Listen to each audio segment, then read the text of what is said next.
Hello everybody, welcome back to my channel, and if you're new here, welcome. This is the second video of my book channel, and I'm so glad that I keep having the motivation to do this. I'm going to just like sitting here just gives me like excited nerves. I don't know why, but so today what I planned is I'm gonna do a book haul of stuff that I bought from Target, the dollar store recently. The dollar store has some good finds. I'm gonna be real, like I was not expecting to find what I found there, but it's gonna be in this pile behind me. Oh, also I went to Barnes & Noble and I picked up a couple things from there, but here is the, if I can pick it up, I'll show you the pile. It's this right here. The first 3 books are from Target. The middle 3 are from Dollar Tree, and the bottom 2 are from Barnes & Noble. So let's get right into it. So the first book I have, Holding Up the Universe by Jennifer Niven. I'm gonna be real, I bought these because the cover looked pretty and the blue is a pretty color on here, and still that pesky little reflection there. We're gonna ignore that. Haven't gotten a new screen protector. I already covered this. But yeah, Holding Up the Universe, the back says, Libby is the girl whose name everyone knows, but no one really sees her except Jack. Jack is the guy who's friends with everyone, but he doesn't let anyone in except Libby. The two make an unlikely pair, and yet they just might be able to change each other's worlds. So this gives me love story vibes. This is probably gonna be, ooh, it's very flappy. It looks interesting, it looks intriguing. Holding Up the Universe. I have a feeling that this is going to be an emotional book, which I've been reading a lot of emotional books and memoirs, like you already know. Like, I'm kind of over it. I'm in the middle of another memoir right now, so I'm going to finish that one. Then I might switch over to a Sally Rooney book that I have in my TBR pile. Beautiful World, Where Are You? I think that's what it's called. Yeah, if I remember correctly. But yeah, that's Holding Up the Universe. Next book I have is Girl in Pieces by Kathleen Glasgow. So this one looks pretty emotional as well. The back says, you can spot the girls who have it easy, and then there is me. Charlotte Davis is in pieces. At 17, she's already lost more than most people do in a lifetime, but she's learned how to forget. The broken glass washes away the sorrow until there's nothing but calm. You don't have to think about your father in the river, your best friend who is gone forever, or your mother who has nothing left to give you. Every new scar hardens Charlie's heart just a little more, yet it still hurts so much. It hurts enough to not care anymore, which is sometimes what has to happen before you can find your way back from the edge. Bustle says it is breathtaking and beautifully written. Dang, why am I buying so many sad books? But they were having a sale, so I picked up this and the other 2 books up. This says, this is Girl in Pieces. Also got this one, is called All of Us Villains by Amanda Foody, and this one looked really intriguing because it's, I think in the reviews it said it was like a Hunger Games, like it has like Hunger Games vibes. It says on the back here, every generation at the coming of the blood moon, 7 families in the remote city of Ilvernath each name a champion to compete in a secret tournament to the death. So that's obviously Hunger Games. Floppy book rating, 10 out of 10. I love the cover. It's like very sinister, like. But yeah, the cover says it's a New York Times bestseller. Blood Before All. Nice. Pages. I don't know how many chapters are on here, or how many pages there is. Let me see if I can look without spoiling. 384 pages. Not bad. I've been meaning, and I think this is a duology. Yeah, All of Our Demise. That's the second book in the series. I've been meaning to get into a good duology or like trilogy recently because I want to get attached to characters and see them through different character development arcs and different stories and plots and stuff like that. So now I'm gonna move on to the dollar store books that I got. The selection was okay, but I did find some books with pretty covers.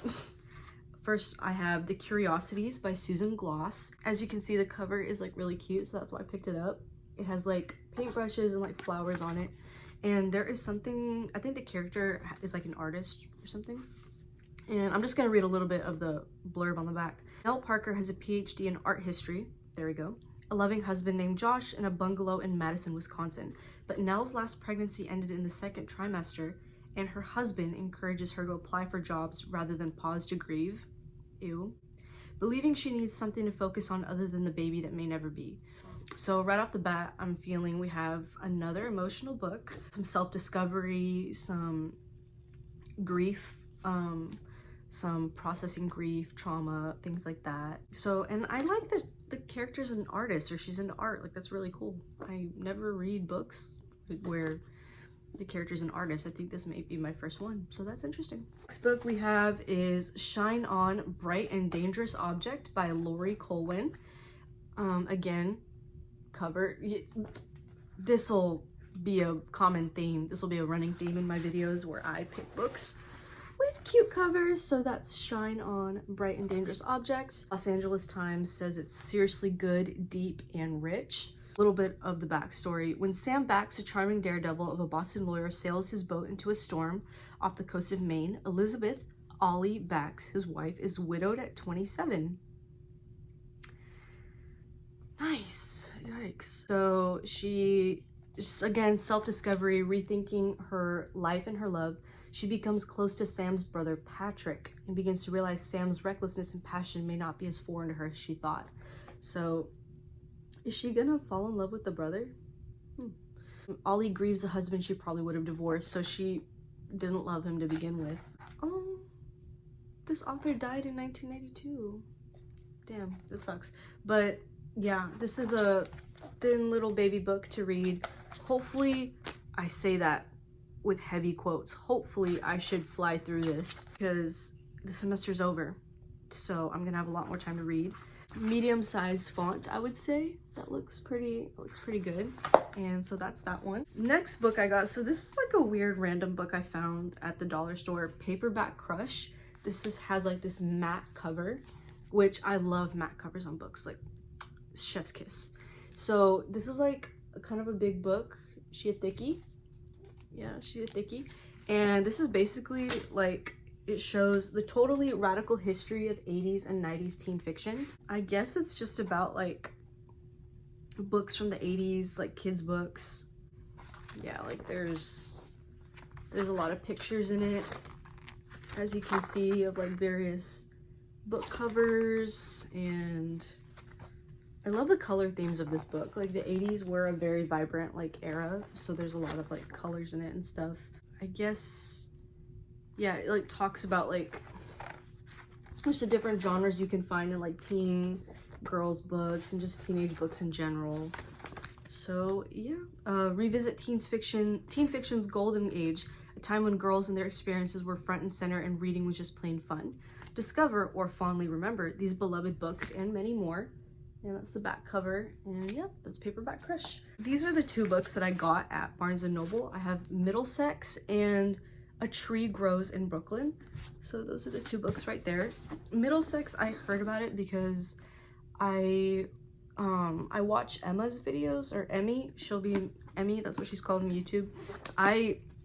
When I watch book videos, and if they're sitting in front of like a bookshelf, I'll zoom in and I'll see what books they have. So I'll like see what they're reading. And this was on Emmy's bookshelf, Middlesex by Jeffrey, I'm gonna mispronounce this, Eugenides. With the back, it says, Middlesex tells the breathtaking story of Calliope Stephanides in I mispronounced that again, I'm sorry. In 3 generations of the Greek-American Stephanides family, who travel from a tiny village overlooking Mount Olympus in Asia Minor to Prohibition-era Detroit, witnessing its glory days as a motor city and the race riots of 1967, before they move out to the tree-lined streets of suburban Grosse Pointe, Michigan. So, to understand why Calliope is not like other girls, she has to uncover a guilty family secret and the astonishing genetic history that turns Callie into Cal, one of the most audacious and wondrous narrators in contemporary fiction. Lyrical and thrilling, Middlesex is an exhilarating reinvention of the American epic. Floppy level, 10 out of 10. I love that for me. There is... What's this about? This looks like a really interesting story. So they're gonna discover themselves, find themselves in Detroit in America, I'm guessing. I'm gonna read this and I'll tell you all about it in like a future video. And I'm loving the cover. It's giving Looking for Alaska. Like that's really cool. Next one, A Tree Grows in Brooklyn. A Tree Grows in Brooklyn by Betty Smith. So look at that cover. That's like a brownstone, right? If I'm not mistaken. So the reason I got 2 books is because they had a buy one get one half off sale. So of course I could not ignore that. So I opened the first page and it says, Betty Smith's A Tree Grows in Brooklyn has enchanted millions of readers over the past 75 years. Wow, so this is an old book. A poignant tale filled with laughter and heartache, crowded with life, incident, and unforgettable characters. Smith's beloved novel tells a story of Francie Nolan and her bittersweet formative years growing up in the Williamsburg slums of Brooklyn, New York at the turn of the 20th century. Wow, I love a coming-of-age story. How many chapters? 55! Wow, I love that for me. The beloved American classic about a young girl's coming of age at the turn of the 20th century. The same, kind of like the same picture on the back, except this is like a hardware store. And I think this is the opening to like an apartment or something. So yeah, that's the end of the haul. Those are the few books that I got. And now I'm gonna show y'all. Okay, I'm gonna show y'all my bookshelves. I have 3 bookshelves and 2 sections of book wall that I have because I don't have any more bookshelves. I need to get some. But yeah, I'll go ahead and show you guys that so you guys can see the type of stuff that I like to read or want to read in the future. So I'm gonna start showing you guys my bookshelves. So my first bookshelf is this one right here. That one right there. And then over here I have my other one. This has my ACOTAR series, my Game of Thrones series. I have a little Lego Minecraft set there. The Red Queen series. I have some stuff up here as well. Grey's Anatomy. I have a few books up there. Just some miscellaneous books. Selena Cup. And this is from the haul I showed you guys earlier. Let me move that out of the way. And here I have some other 2 Game of Thrones books. Shatter Me series all right here. Percy Jackson and the Olympian series.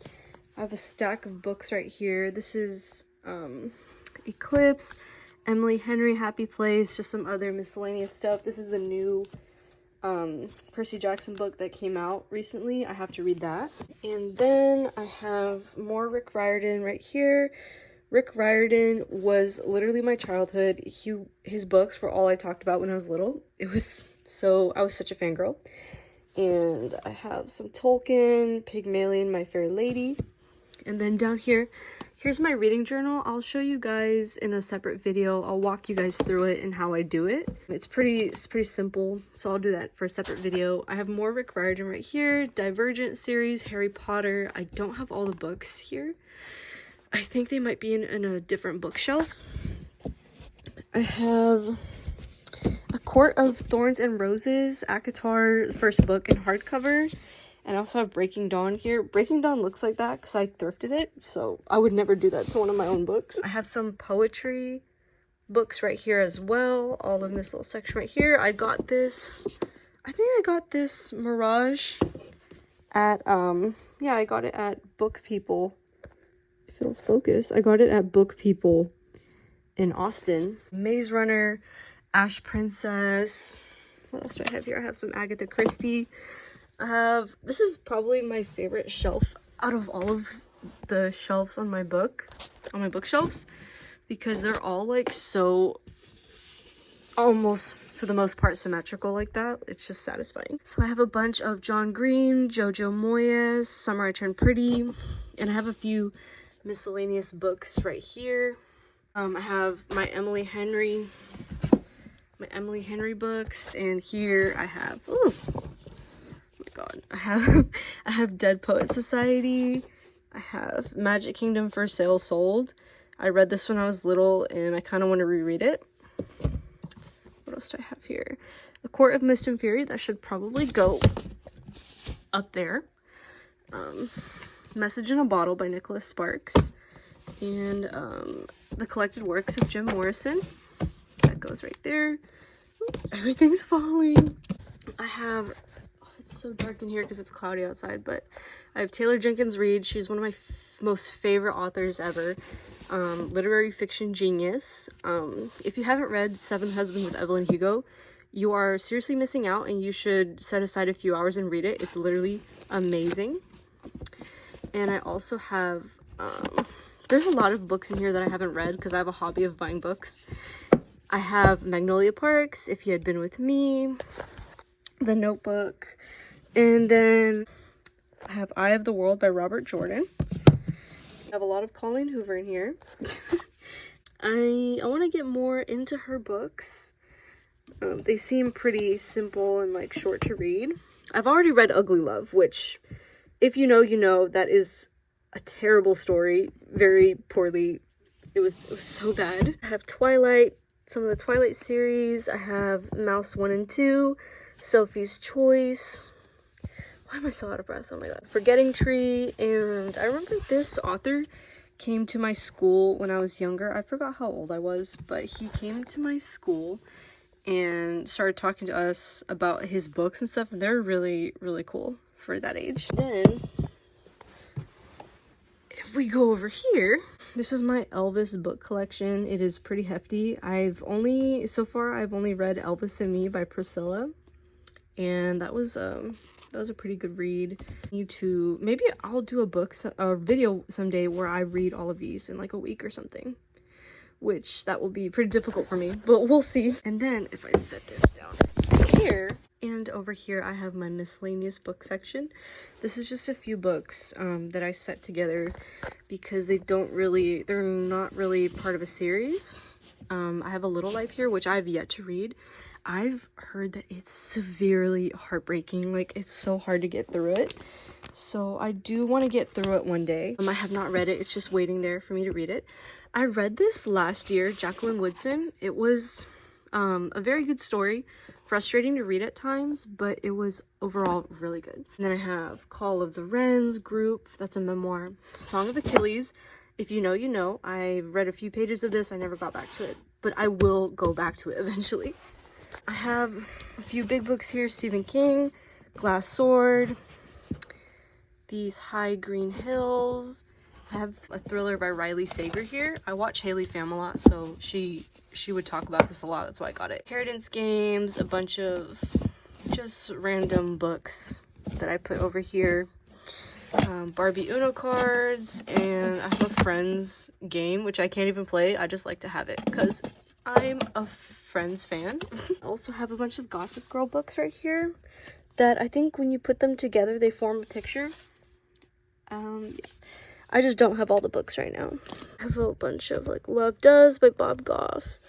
And I have this jumbo like Friends book where it shows like all the seasons and all the characters, all these like nice pictures, the writers and directors of the show.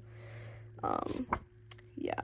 I got it thrifting, and I plan to never part with it for as long as I live. Oh my god, I just realized I haven't even shown you my books on the wall. Oh my god. I have X-Men, which I have not read. I really need to. Yeah, just a bunch of randos just chilling here. And there's Love is a Mixtape at the very end. Just finished her. And let's go look at my book walls. So we're back next to the first bookshelf I showed you. This is a bunch of, again, thrifted and random books I've come across over the months. I have a lot of, there's more Gossip Girl books right there. And I have Hobbit, I have Hume Select Essays. This is part of the Addicted series. I don't have all of them, but I plan on acquiring the last few books, hopefully around Christmas time. Some Kristen Hanna, some Madeline Miller, some more Stephen King right here, and just a bunch of other books. Summer of Broken Rules, Graceland, that's a good one that I should read. More Stephen King, My Policeman. This is just all my collection of books. Like, I want to have a library someday, so I need to be getting more books. Artemis Fowl, the Crown official companion novel. I need to get the second one. I know they have a second one on Amazon, I think. Hello, Midnights. Walking back over here, this is the last wall I have. This is just some more miscellaneous stuff that I have. Normal People by Sally Rooney. If you know, you know. I have the Normal People UK edition as well. Ain't she a beauty? And I also have, these are two that I picked up on a recent visit to San Antonio, I think. And I have more hardcovers, stuff right there. Right there. This is Jeanette McCurdy's newest memoir, I'm Glad My Mom Died, which I want to be reading very soon as well. And lastly, here's all my Bridgerton novels. I don't have all of them. Normal People, the scripts, and then some Percy Jackson hardcovers, and finally, the Black Swan. I just bought it because I thought it was pretty. And there you have it, guys. That's the end of the video. I know I'm wearing a different shirt. That's because this is being filmed a few days later. But thank you all so much for watching. I really appreciate it if you stayed all the way to the end of this video. Be sure to like and subscribe for more content, because I do have another video that I'm planning right now where I do a year wrap-up of all the books I read this year. So that's coming up after this video, so stay tuned for that. And again, thank you so much for watching. Be sure to take today easy, rest. You deserve it. Watch my first comeback video if you haven't. And that's all. I'll see you guys in the next video, and thank you for watching.